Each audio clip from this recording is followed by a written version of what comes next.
Hello, and welcome back to the Dungeons & Dragons Podcast UK. My name is Yasmin, and I will be the DM. Hi, my name is Samantha. I play Laura Greyvale, and she is a sorceress from the province of Nephalia. Hello, I'm Colin, and I play Cuin de Greymont, a paladin from Thraben in the province of Gavany. Hi, I'm Ryan. I play Ogvar Shawfort, a goat-herding, mushroom-seeking ranger from Kessig. Hi, I'm Rick, and I play Otto, a spring sage from Hanweir, sworn to the land, wandering the plain and setting wrongs to right with his ursine companion, Bojo.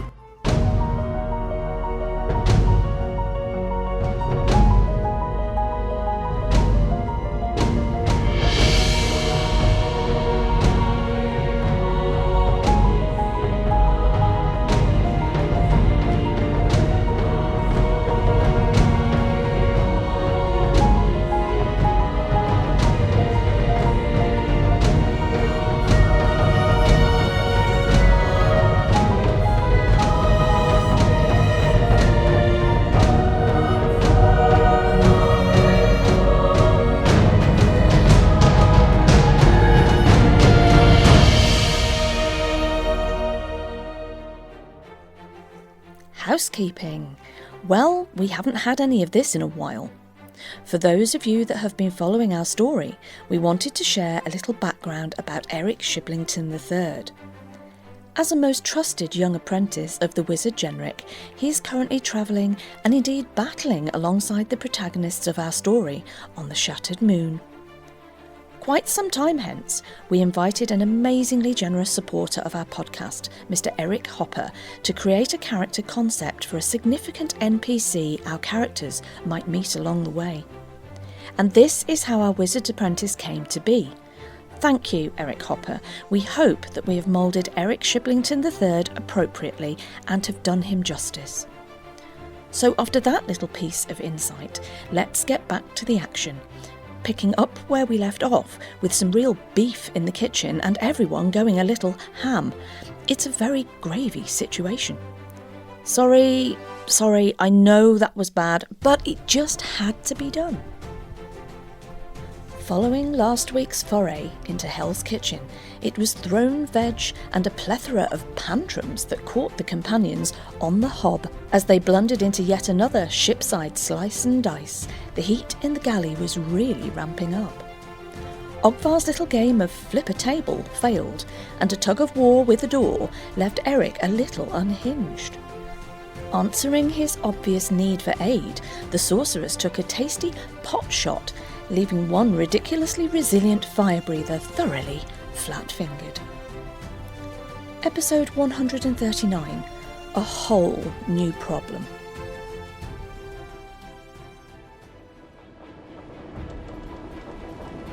So, next up are these creatures. The one facing you, Cuin, will full round attack again. So, a 4 and that one might hit 18... 22 and a 6 and a 8. 22 hits. 22 will hit you. Okay, that is good for me. So you're going to take 3 points of slashing damage, and then a further 4 points of fire damage as one of these claws manages to clip you, again leaving a pretty nasty kind of couple of cuts down you. Okay, Ogvar, coming up into your grill, you have one of these creatures. Actually, no, that is a lie, sorry. That creature will back off and join its friend on the table. So, someone pick me a 25% increment, please. 50 to 75? 50 to 75. Okay. And with a 29. Okay, so you see this creature take up a similar pose. Claws in the air, stood shoulder width apart. There's a large puff of smoke, and nothing happens. This is becoming a habit. You obviously like smoke. Yeah. Okay. He sat on the grill. God. Trying to blow smoke up your ass, trying to get out of it. Nice. Bring it. Okay. The one which was stood on the table will now take flight. And coming over to you... Oh, he can't do that, can he? Yeah. And coming over to you, Ogvar will attempt to claw at you with a 9 to hit. No, 9 won't hit. 9 won't hit. Excellent, loving it. Okay, cool. So, finally, the one which is arguing with Eric over a door. Okay, someone can roll me a d20 for Eric, please. That's 14. 14. So, just purely on the rolls, 14 for Eric plus 3, 17. The creature rolls a 9. So, the creature loses on the strength roll. Whee! And takes a full 6 points of damage as the door is closed on its fingers. That's going to hurt. Are its fingers stuck in the door? Yeah, they're stuck in the door jamb. That's awfully good. And you hear a sound from the creature. Okay, so next up is Elora. Are the fingertips still visible shut in the door jamb? Yes. Right. Elora will look quite delighted at these fingers. She's going to tap Eric on the back and say, "Oh, nice job, Eric." And then she is going to maximise a spell that she is about to cast. And she is going to cast Shocking Grasp and touch the fingers. that are That's sticking just through mean. the door. That's just mean. But she likes it. Okay. She likes it. So, So it is a roll to hit. So yeah. please. Roll to hit the touch AC Again, then. as if you can move. Yeah, so it's a pretty stationary target, isn't it? She's got a 15 plus 8 on the roll. That will hit. So I believe that's 23. Yeah, that's definitely And going to hit. that is going to do 5d6 maximised, which is exactly 30 points of damage straight into these fingers. And she is going to dance on the spot quite gleefully. And she's going to say, "Gotcha!" Okay, so Allura, you dance on the spot gleefully. These fingers start smoking where they're kind of caught in the door jamb, like really shit candles. Everyone who is on the inside of the room, which is basically everyone inside of Eric and Allura, you see this creature in very, very short succession. The door slams on its fingers, it screams in pain, and the next thing you see is its entire body goes ramrod stiff at a horizontal angle. So its fingers there, and it is almost like it's on horizontal. Its body goes stiff and it starts jerking. And by the time it stops jerking, its skin is scorched black, and it goes limp and just remains kind of hung through the door, twitching. Okay, that's it done. Okay, so next up is Kieran. What are you doing? Let me think. Smash. I'm going to hit something. Okay, roll to hit. That's 12 and 14, 26. Will hit, yep. That's 8 plus 3, 11. 11 points of damage. Yeah. Okay, yep. Okay. And my next one. That's 9 plus 9 is 18. Will hit. That's 1 plus 3 is 4. 4 points of damage. Okay, yeah. So your first hit, you see it deals a decent blow. The second hit, although a good hit and a good swing, you see your sword strike across its skin. And you get this kind of spark effect which almost ignites the air around it. But it does no visible damage. Yeah, it's not looking good. You've dealt, a lot of small blows to it, and these blows have added up over time. It's slowing down, you can see a decent nick in its wing, which is splattering this kind of boiling hot blood over the place as it's flapping. But yeah, it's not down yet, it's very much still in the fight. Okay, so, end of the round is Eric. Eric, who promptly drops to the floor on his back, having no longer the need to pull against the door. he remains on the floor panting quite a bit. It has taken a lot out of him to pull that door shut. Well Okay, done, Eric. Yeah. top of the round, Otto. So you have three creatures left in the fight. One of them is currently engaged with queuing. One is stood on the food prep on this table, crab pose, and the other one is floating just around the corner of the furnace and has engaged Ogvar. And the one that's Hewin's currently fighting, that looks pretty rough. Yeah, it's looking rough. Okay, I'm thinking if I free him up, he can go and help murder the other ones with Ogvar. So I'm going to fly across the room, Yep. throw myself at this creature that's attacking Hewin, try and come at it from behind. Okay, so you can roll to hit with +2 for flanking. And that is a... Thanks again for these dice. I will continue to say this. That is an 16 plus 2 plus 10, so 28. And Will a 2 hit. plus 3 for damage. 5 damage. 5 points of damage. Nice, yeah. So as Kieran is occupying this creature, you, like a bat out of hell, come screaming up behind it and full body slam with your batty form into it, sinking the fangs in. And yeah, I imagine you get like a decent way into the spinal cord and just kind of... and it falls to the floor. Head bounces off this kind of sideboard. And as it kind of flops onto its back on the floor, you see that its head's actually bounced off a meat cleaver, which has been upturned, and it's got a meat cleaver just kind of buried in its head. It's very much dead, yeah. Okay, I bet it didn't taste quite so nice this time. That's okay, that'll be Otto done. He's going to flap around on the spot. Okay, cool, excellent. So, next up, Olvar. Lovely vision. Okie dokie. So, the one that's just attacked me, is that like right up in my face, or is it a little bit away? It's in your grill. Where is it? It's in your Okay. Right. Okay then. It's going to have to be. It's going to be swift action, translocation anklet, to teleport myself the other side of it. So appear behind it. Okay.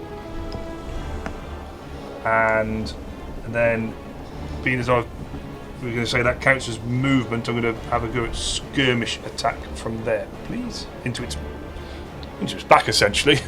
Yeah, okay. Go for it, roll to hit. You using your bow, are you? See. Yes, please. Okay.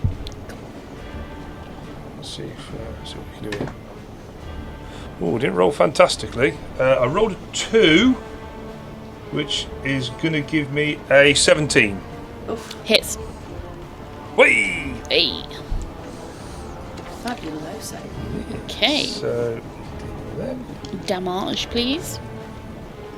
okay. So it's going to be. Okay. So again, because I'm within 30 foot, that's a point of point blank and a point for the strength. So that's 2, 3, 4, 5, 6, 7, 8, 9, 10, 11, 12, 17 points of damage, please. 17 points of damage. Wow. Okay. Okay, yeah, that was a decent blow into its back. Yeah, you bury an arrow, it goes deep. It screeches in pain, and it's not looking good. Okay, cool. So, is that the end of your turn? Yes, please. Thank you. Okay. Unless could I use a bit of movement to widen the gap? Yes. Yes, you. Yeah, I'll sort of come back towards the group a little bit then, if that's possible. Yeah, sure thing. Okay, so it is the turn of these creatures. Starting off with these creatures, the one which is atop the table has seemingly just attempted some kind of spell or ability, you'd say, which resounded in a puff of smoke. Seemingly dissatisfied with the result, chitters to itself, and then points a finger at you, Otto. So it is going to make a ranged touch attack. So this is against your touch attack AC. Okay. And it is going to roll a 21 to hit your touch AC. I just need a moment to check that, actually. I need to make sure I get this down properly for you. So, against touch attack, you get your dex bonuses. You don't get normal arm bonuses, but I think you get natural arm bonuses. 1 sec. You caught me out here. I'll admit it. I wasn't ready. Oh no, it doesn't include the AC. My apologies, does it? No, that's flat-footed. Sorry. These bonuses from armor, shield, natural armor, but retain dexterity and dex. That 21's going to hit me. Nicely done. Nice. Okay, so rolling 4d6 worth of damage with a 5. That's a 3. A 11. 14, 15, 17 points of damage as you were hit by a scorching ray. So now it's like a bat out of hell and burning away primarily. Yeah, ow, ow, ow, ow, ow. Still flying, but definitely feeling it. Yeah, okay. So you take that damage and it's not pleasant at all. No. Okay, cool. So next up is Laura. And Laura is going to give Eric the thumbs up, and she's going to say, "Nice job, Eric. At least you got the door shut. Well done." And then she's going to dart back to the other door so that she can just survey the room and see what's going on. Okay. And she's going to give Rowan another orb of acid. She's going to imbue him with yet another orb of acid. Attaboy, Rowan. See if you can do it again. Here you go. I'm giving you this. Same thing. Okay, cool. Right, so you imbue Rowan with that orb of acid, and that's the end of your turn. Yes. Okay, cool. So next up is Kewin. Kewin's going to go over to the one on the table Yeah, okay. and smack him. Okay, roll to hit then. That's a 7 plus 14. Is it 21? Will hit, yep. That's a 7 plus 3 is 10. Okay, 10 points of damage. Oh, is that the end of your turn? Yeah, I've moved, so Okay, cool. Yeah, so you deal that blow, and it's, again, you get this kind of feeling of sliding over iron or some form of metal. It's particularly tough hide, which leaves off these sparks in the air. But you do manage, you split skin and you can see flesh underneath and a slight oozing of blood. Okay, so next up is Eric. Eric, who will spend a full round getting up off the floor. Okay, so top of the round is Otto. Okay, just to confirm, there's the one that Kewin's been trying to beat on. Is that the last one, or is there one more? No, there's two. So there's one which is on the table, which Kewin's just taken a swipe at, which is also the one which got you with the scorching ray. And then there is the one which is up in Ogfar's grill. Yeah, I think I'm really unhappy with the one that decided to try and kebab me. So, Yep. I think we're going to fly up behind that one and shank it with my teeth. Nice. Okay, roll to hit. That is a 17 plus 10, 27. 3 plus 3 is for 6 damage. 6 points of damage. Okay, excellent. Nice. Yeah, you sink your teeth in and it does, you probably get into the wing membrane this time and give it a nice kind of like cat down the curtains, give it a nice shred. Yeah. Cool. That is the extent of my turn. Just making sure I'm flanking it for Kewin so you can finish the damn thing off. Okay, nice. Ogfar, you're up. Okay, still continuing to move back towards everyone else. I'd like to take a couple of steps backwards, like sort of back towards everybody, enough to get a skirmish attack. Yeah. And yeah, I'd like to let another arrow off towards the thing. Okay, so if you leave its range, you will provoke an attack of opportunity. I shouldn't be in its range anyway, should I? No, you're not. That's fine. Right. Sorry, that's fine. My mistake. Okay, yep. So you can take a couple of steps back and roll to hit. Okay, yeah. It's going to be 11 plus 15 for 26. Will hit. Yep. Okay, cool. So, the last round I didn't add the Rubicon damage onto it, but I don't think it really matters too much. But okay, so it's going to be 3 points straight off for strength, point blank, and Rubicon. Okay. That's 3, and that's going to be 3. That's going to be 7, 11, 15, 21 points of damage, please. Ooh, ouch. That's Well mean. done. Yeah. Cool. Okay, and with that, you bury this arrow deep, and it goes through and through. You shish kebab it, and yeah, it's dead. Falls to the ground, twitches slightly, and ceases to breathe.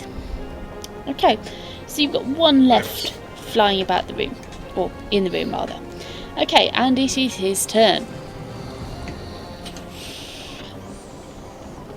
Feeling perhaps a particularly spiteful today, having seen the rest of its friends get killed. Kieran, is your armour magical? Is it +1 armour? Anything? It's a masterwork, and it's got a jewel attached to it that takes away so much. Okay, so Kieran, this creature, feeling particularly spiteful, looks at you, points a small clawed hand at you, and you begin to feel your armour grow warm. Oh no. Is this casting a spell in melee range? Oh dear. It is casting a And spell in poison, melee range, and so poison. the both of you, Kieran and Otto, can both get attack of opportunity on it. Would you like to do the honours, sir? That's only 9. 5 plus 14 is 19, That will hit, yep. and that's 4. So 9 in it, because that's on the odds. Which one? That one there? Yeah. Line's underneath it, it's a 9. So that's 9 plus 3 is 12. Okay. Okay. Yep. Well, Otto? give it a go then. 11 plus 10, 21 with a 3 plus 3 damage, so 6. Yeah. So as that last final hurrah, it casts this spell. You feel your arm begin to get warm. You bury your sword into it, and Otto, you savage it a bit, and it promptly drops dead, and you feel your armour begin to cool rapidly. You're out of combat. Woo! That was cool. Oh, nice. It was. That was Yeah. fun. That's So, you've just dispatched the last of these creatures. Kieran, your armour is cooling down to an acceptable temperature now. What are you doing? Well, first thing Kieran's going to do is look at Otto and go, you look a little beat up there. Hold on, let's try this. And he's going to use one of the charges from his belt. Okay, is that a second charge, is it? That's the second one I've had. Okay. Yeah, I use one on myself, which is 2 d8s. Nice. Cool, cool. Greatly appreciated. That's a 4 and an 8, which is 12. Oh, nice. Nice, okay, good one. She'll flap around your head in apparent thanks, not saying much, but squeaking occasionally.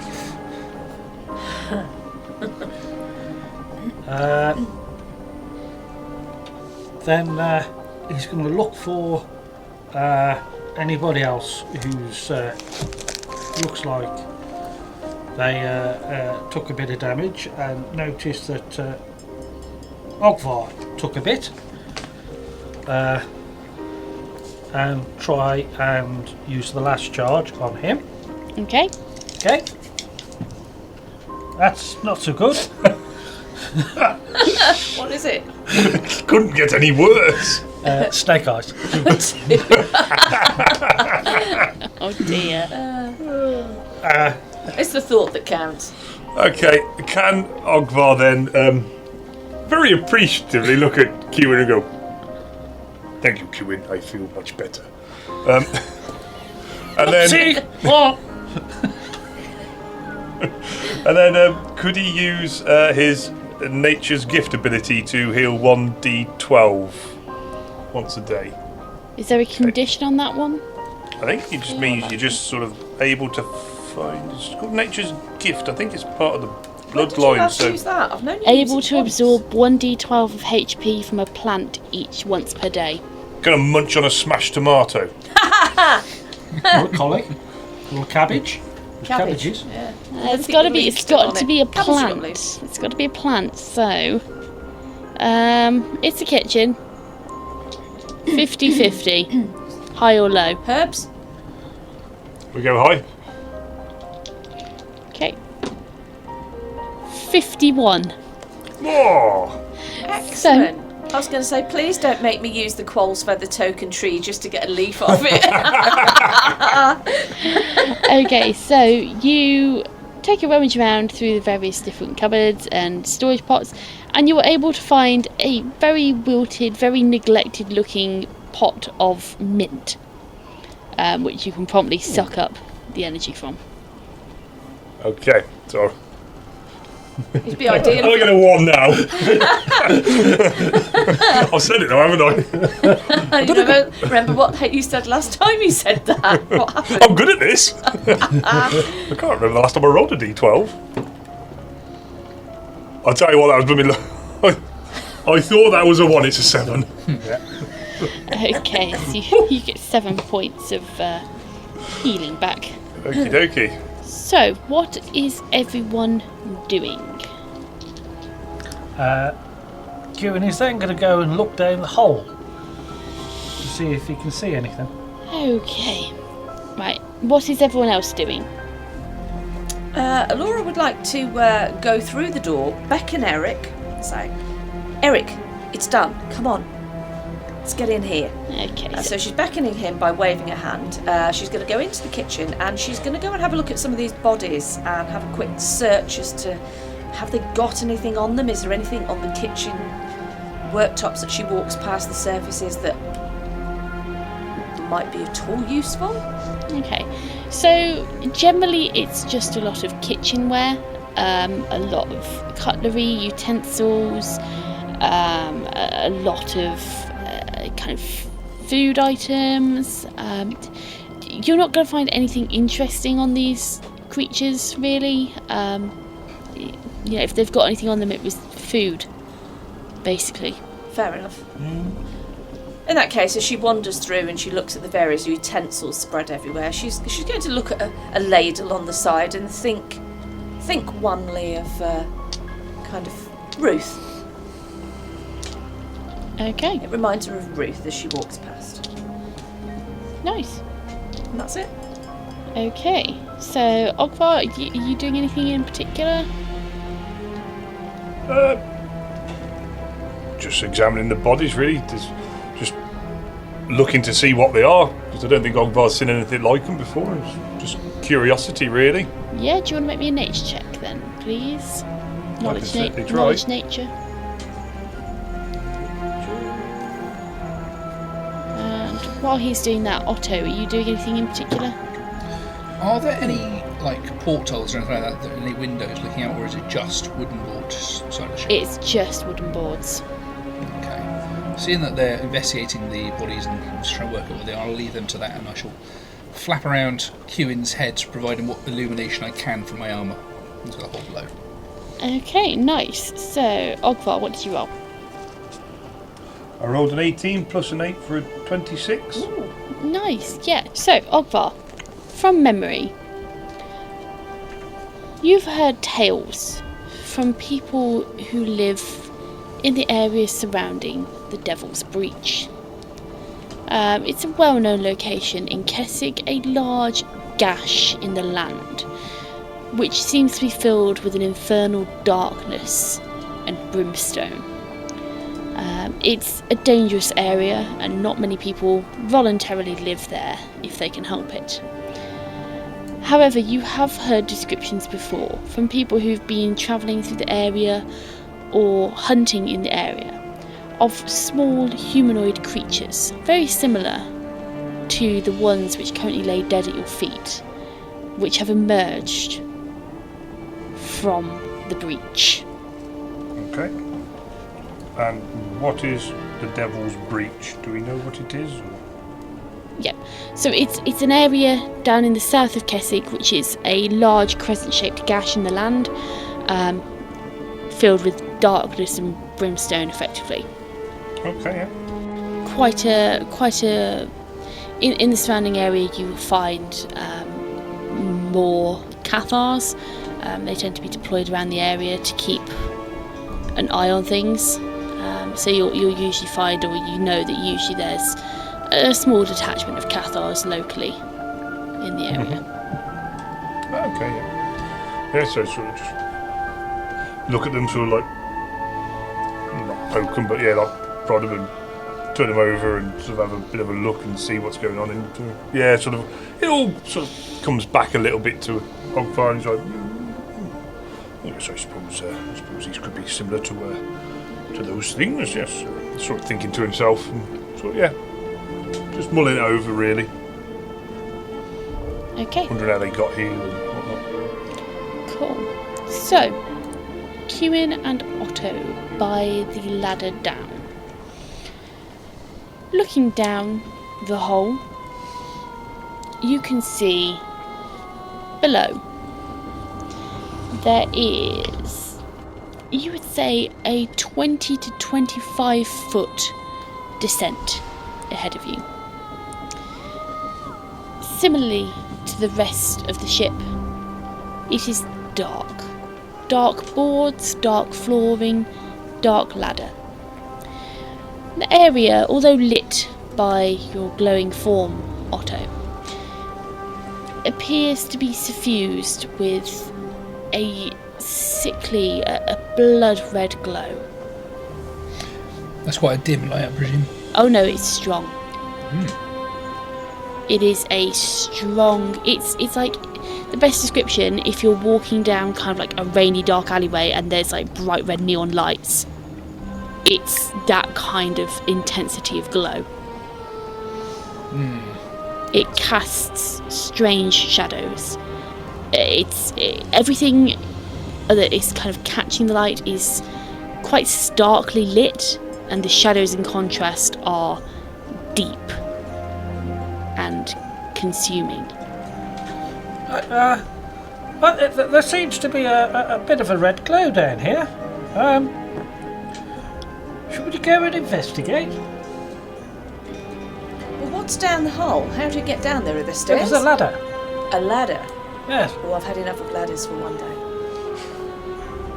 Well, what do you suggest? I'll fly down without... While they're talking about it, I'm just going to do a mental shrug and fly down to have a look. Okay. I was going to offer to go, but it looks like he's already gone. Okay, sure. So, Batty. Otto, you fly down the ladder. As you descend, you can see the extent of this room. The room is approximately 25 foot deep on the dimensions, so it's almost double and a bit of the previous of the floor you've just been on. And you can almost make out where you would assume a floor has been taken out to enlarge this space. It's like a layer of the ship. The boards have been gutted to make this room as big as it is. It is you would say 125 foot long. It takes up the vast length of this ship. It is dark in the shadows and starkly lit in this red. Looking around, you can see what you would imagine were once beautiful swathes of silk, now hanging in tatters from the walls, almost strung like banners. Ahead of you, towards the back of this room, you can see a large, opulent, black throne in which sits a tall figure, garbed in tattered black robes, but not tattered in the sense of dirty or unkempt. These are very clearly opulent robes, silk, velvet, layered upon each other, which have clearly become worn with age, although still retain that kind of regal bearing. The creature who sits on the throne himself wears a metal helm unlike you have ever seen before. It moulds to his face and gives him a sharp pointed chin and arms him with a pair of horns that curl and twist upwards. Above the throne, almost set above his head, is the source of this red light. It appears to be a large lamp-like artifact made of ornate metalwork and crystal clear glass. Okay. As you take in his figure, you can see by his side a large flail, armed with 3 heads made of metal as black as the shadows that surround you. You can't see the eyes behind the mask, but you get the intense feeling that you are watched and you are seen. Can you make me a spot check while you're at it, please? Okay, so I rolled a 1. Oh, I have a plus 18, but that is still an at 1. Okay, and that's all you see. So, this is one of these moments where the word nope comes to mind. And having flown down very briefly and not so calmly, fly back up again. And if Rowan is nearby, he may understand the word nope, nope, nope, nope, nope, as I'm coming back up. Okay. Like a bat out of hell, I ain't sticking around. Okay. So, Kieran, you are perhaps startled when Otto returns at speed, flying so fast that he damn near smashes into the ceiling above you. I take it there's something down there that's not very nice. Right. What do you reckon? Should we go and have a recce? Well, what do we think is down there? Do we know? I don't know, but Otto's just gone flying out of there like a comet.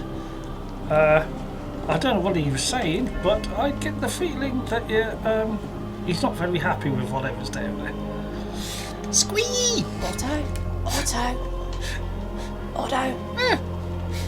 Where's he gone? Otto. I think he'll be hanging upside down, somewhat above you guys, and with you guys between the trapdoor and himself. You don't have to look particularly hard, he is still glowing. Yes. Rowan, can you go up to Otto and see if you can communicate with him, talk to him and see what's wrong. See if you can indicate what might be wrong. Because I don't understand him. Okay, so Rowan will flutter up to you, Otto, and in bat, what's wrong? Otto will take a deep breath, calm himself, before before going and back into the panic mode that he was in for a moment. And keeping things as short as he can for purposes of translating from bat to human eventually. Big guy, big fight. Right, Okay. I will be concentrating on an empathic link to Rowan. Oh, bless you. Sorry. It's all that Try and warn creeping. you. All the dust on this ship. Uno moment. Yeah, she's going to concentrate on the empathic link, and as Rowan comes back to her, what can she get from his body language, and what kind of feeling can she get back from him? What's Rowan's wisdom like? Let's have a look. Just find his sheet. He's got a 14 with the +2 modifier. Okay. So, I want you to roll a performance check for Rowan, please. Just a straight D20? No, performance check. Oh, sorry. Oh. Which should be a charisma-based check. Oh. Right. Okay. Oh, that's a 3 minus 3, which is a flat 0. Yeah. So, Kieran doesn't flutter back to you. Rowan flutters back to you and promptly takes up residence upside down on a beam, where he proceeds to puff his little furry chest out, cock his wings, and then strut up and down the beam by his feet like a chicken. You're not really sure what he's trying to convey. He thinks he's doing a great job, though. Alora's just kind of looking up, and her eyeballs, you know, one of those really bad, like, spooky paintings where the eyeballs go from left to right. She's just kind of motionless doing that. And then she's just gonna nod, and she's gonna say, "Okay, Rowan, thanks very much. Yeah, that's great. Well done. Good job." And then she's just gonna hold her hand out to have him come back to her. And at this point, she's gonna say to Rowan, Rowan, I want you to get into my pouch, okay? Because I don't know really what's down there, and I don't want you hurt. So Yeah. she's just popping him back into the pouch. Yeah, he drops into your hands like a fuzzy baseball. Just lets go and yeah, you tuck him away. She'll give him a bit of a tickle on the way, because she's quite pleased with him. Really, he's done very well today. Okay, cool. Right. Well, I suppose I can. Seeing as we don't really know what's down there, but I don't think Otto seems very happy, and No, it seems. Well, anything glowing that colour normally is not very good. He'll be baring his Somebody teeth in hang- the direction of the hole, seeing that Rowan's attempts to communicate things have not been tremendously successful. Cool. do you think that somebody can just hang over the edge and just look upside down to see what's in the room? Without actually going down the ladder, you know, just lean over the edge and hang down slightly to have a look. Squeak, squeak, squeak, There's squeak, only squeak, one of squeak. us. There's only really one of us who might be able to see in the dim light. Well, yeah, I know. You're right. Yeah, I could go invisible. I'll keep hold of your hand, your legs, so you won't accidentally fall in. Right, Alora is going to cast. This is like, it's a valuable spell.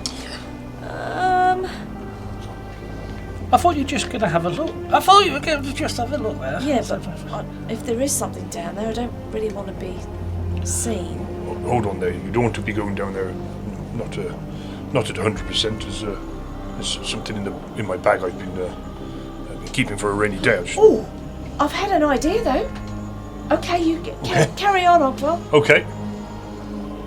Actually, she's whispering. She's not shouting. She is whispering. Ogvar will turn around and get his bag out and sort of flip it open and pull out his pot of Kyotum's ointment, because I know I appreciate you keeping us all topped up a little bit, queuing, keeping us all healing the scrapes and bruises, but I think I need a little extra, the more than you can provide. There's a number of helpings here. Does anybody require any?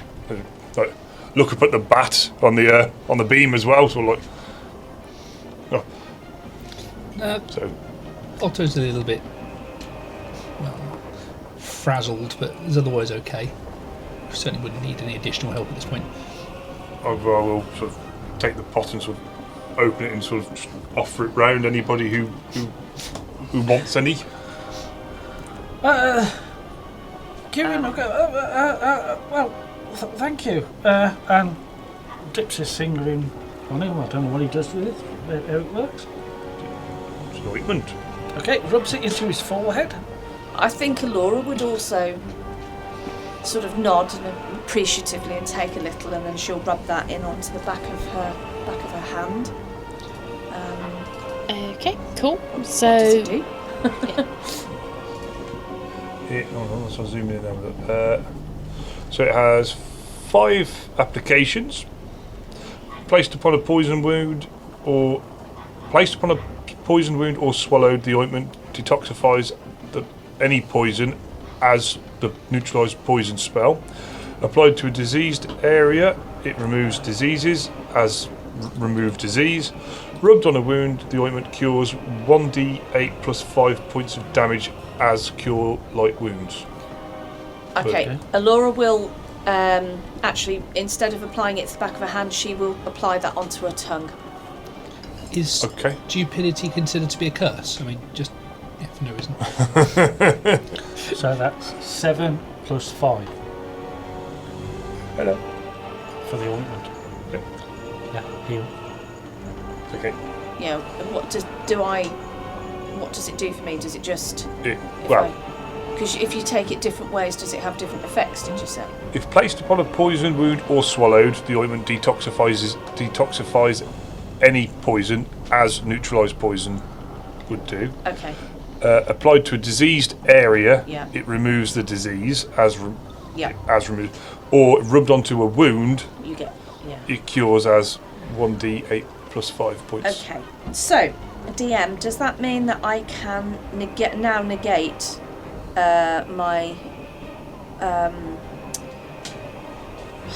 damage to my dex? indeed it does. Okay. Great. That's super duper. Okay, so you're going to apply the healing ointments, you're going to get yourselves all kind of healed up using that. What is your next step? My next step is Alora is going to recast False Life, which as she's just healed the poison damage that she suffered, it also sapped up on the deck. The golems had sapped the false life that she had on herself, all of the points. So she is going to recast false life on herself. Okay. So you want to roll for that? And that will give her 1d10 plus 1 per caster level. So let's roll a d10. I was about to roll a d20 then. Absolutely not. Oh, right, okay, well that's a 2 plus 10, so that would give her 12 points of false life temporary hit points. Cool. Excellent. Good job. So, what are your kind of your next actions? So, Otto, you're still a bat. Yep. Still panicking, still hanging upside down and glowing. Probably not so much being the panicking now, but yeah, definitely getting ready for what was down there. That was a nasty surprise. Yep, so you're being a very good lamp at the moment. Yes. Okay. Ogvar, Elora, Kewin, what are you doing? Excuse me. Stop Kieran choking. had asked, made this made the suggestion that there's only one person who could really see in dim light or dark with a magical eye. That And if I grab hold of her waist stroke legs, she's not going to fall with my weight and strength on her. Okay. Whereas if she tried to do that with me with all my gears, we'd probably all end up inside. Yeah. Laura is going to lie by the hole, flat on the deck, and she's going to shimmy forward so that her waist, her hips are just where the edge of the hole is. Mm-hmm. And she's going to drop down like half body, but she's also going to take her steel mirror so that she doesn't have to go too far over, and she's going to use the steel mirror at an angle to see if she can see around the inside of the room.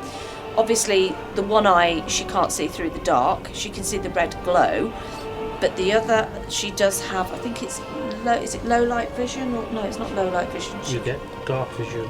Is it dark vision in the one eye? And dim vision. With her eye of Avacyn. Okay, so start off. Rick and Ryan, pick me 2 10% intervals, but not the same. Well, Rick. 1 to 10. And I'll go for 60 to 70. Okay.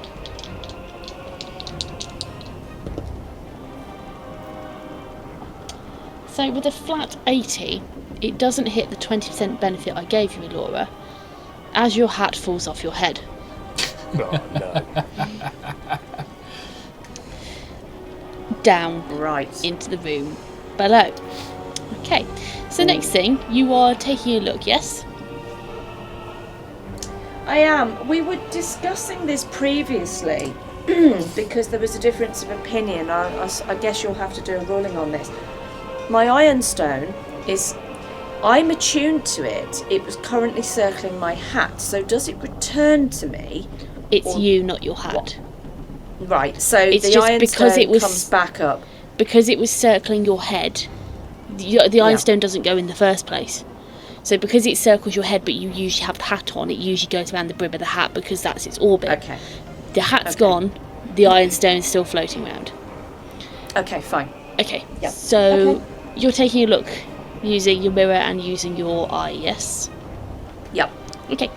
You see the same scene that I've just described to Otto. And you two get this nauseating feeling that you are being watched and seen.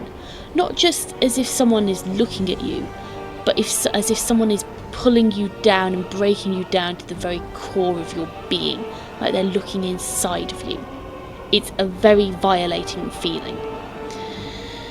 However, with your eye, your magical eye, which also happens to show auras, Yep.